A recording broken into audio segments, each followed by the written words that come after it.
Bonjour à tous, avec l'aide de Dieu, la Yom Yom du 26 Menachem Av. Tout d'abord, le Rabbi nous dit il faut étudier le Chumash du jour, le Télim du jour, le Tani du jour. Puis le Rabbi ramène l'extrait d'une lettre du Rabbi précédent, dans laquelle il ramène l'extrait d'un discours de son père, le Rabbi Rachav, qui dit la sortie d'Égypte, c'est une mitzvah de se souvenir de la sortie d'Égypte tous les jours. Mais il y a aussi la mitzvah de sortir d'Égypte, chassidiquement parlant.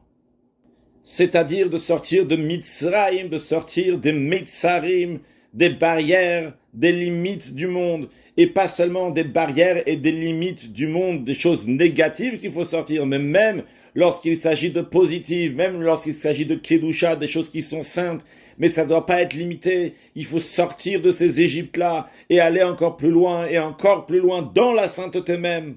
C'est la sortie d'Égypte chassidique.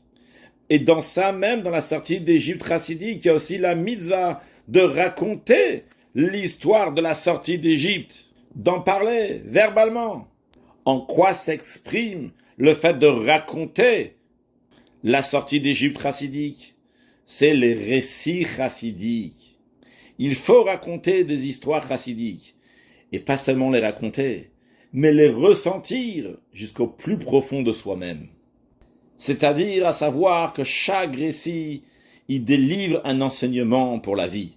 Chaque histoire chassidique doit amener un bon trait de caractère, doit ramener une vitalité intérieure, une énergie qui est très forte, qui va s'exprimer par le fait qu'on va embellir une mitzvah et ressentir les voies agréables de l'enseignement de la chassidoute.